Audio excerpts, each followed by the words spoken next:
Inilah Injil suci menurut Matius.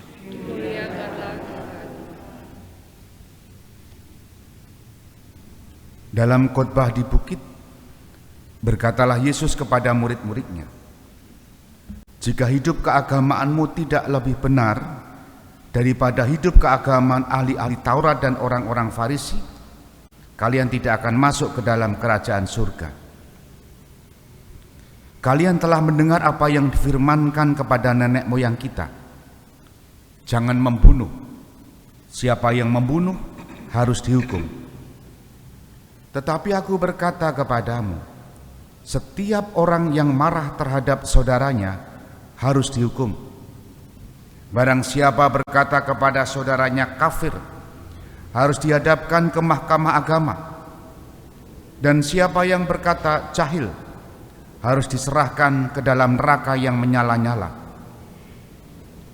Sebab itu, jika engkau mempersembahkan persembahan di atas mezbah, dan engkau teringat akan sesuatu yang ada dalam hati saudaramu terhadap engkau, tinggalkanlah persembahan di depan mezbah itu, dan pergilah berdamai dahulu dengan saudaramu, lalu kembali untuk mempersembahkan persembahan itu.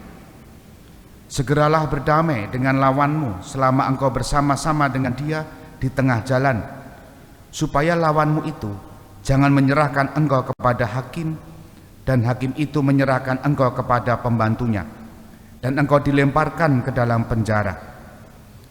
Aku berkata kepadamu, sesungguhnya engkau tidak akan keluar dari sana sebelum engkau membayar utangmu sampai lunas." Demikianlah sabda Tuhan.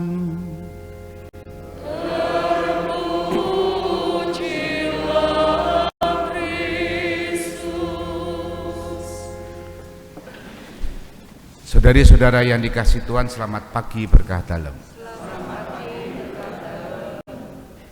Tentang damai, tentang kerukunan, tentang hidup bersama, itulah warta sabda-sabda Tuhan yang hari ini kita dengar. Bacaan pertama tadi mewartakan begini: jikalau orang fasik bertobat dari segala dosa yang dilakukannya dan berpegang pada segala ketetapanku serta melakukan keadilan dan kebenaran, ia pasti hidup, ia tidak akan mati. Jadi kalau orang yang semula melakukan dua hal, hidup tidak benar, hidup tidak adil, lalu bertobat, maka dia hidup. Dan itu ditandaskan dua kali dalam bacaan pertama hari ini. Kalau mau hidup, lakukanlah keadilan dan kebenaran. Dan berapapun dosanya, betapapun besar kesalahannya, jika bertobat dan melakukan dua hal itu, di mata Tuhan orang itu lalu hidup. Dan saya percaya di antara kita semua pengen hidup, betul kan?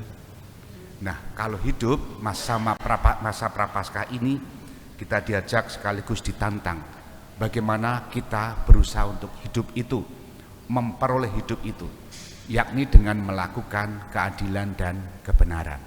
Itu yang diwartakan dalam bacaan pertama. Dan Injil, Yesus sendiri tadi juga mengatakan kepada murid-muridnya, jika hidup keagamaanmu tidak lebih benar daripada siapa tadi? Hidup keagamaan ahli-ahli Taurat dan orang-orang Farisi, kalian tidak akan masuk ke dalam kerajaan surga. Nek uripmu ora luweh bener, gitu kan kalau bahasa Jawa. Jika hidupmu tidak lebih benar dibanding orang-orang Farisi, kemudian juga ahli-ahli agama, kamu tidak akan masuk kerajaan surga. Saya merenungkan kerajaan surga itu pun tidak usah sampai nanti kita menunggu waktunya. Tapi kalau kita hidup sekarang ini dengan damai, seperti yang tadi saya katakan di awal, maka bagi kita, sekurang-kurangnya saya, sepertinya harus mengalami pertobatan, mengusahakan hidup yang benar. Benar seperti apa? Yaitu tadi dalam bacaan ini jelas. Nenek moyang kita, kitab Taurat artinya, pernah mengatakan jangan membunuh. Tapi Yesus tidak hanya sekedar jangan membunuh, tapi dibalik motivasi jangan membunuh itu jauh lebih pokok. Apa itu? Hati. Hati yang jahat akan mengeluarkan kata-kata kafir bagi saudaranya, akan mengeluarkan kata-kata jahil bagi saudara-saudaranya, akan menyimpan rasa dendam bagi saudara-saudaranya, dan akan membenci bagi saudara-saudaranya. Dan ini jauh lebih pokok daripada sekedar tindakan aktivitas pembunuhan. Karena kalau hati bersih, hati bertobat, hati yang adil, hati yang benar, dia tidak akan melakukan pembunuhan. Jika itu terjadi, kehidupan dalam bacaan pertama, kerajaan surga, bahasa Injil, urip tentrem karo sedulur, hidup damai dengan saudara, bahasa sehari-hari, itu akan kita peroleh.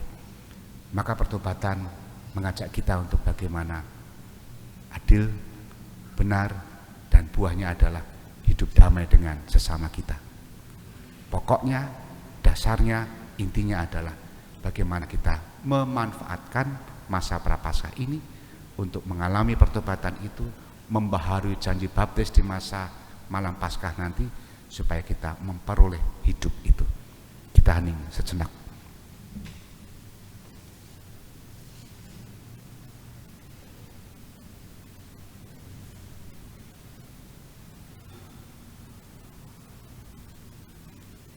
Dimuliakanlah Yesus yang dulu hidup, sekarang dan selama-lamanya.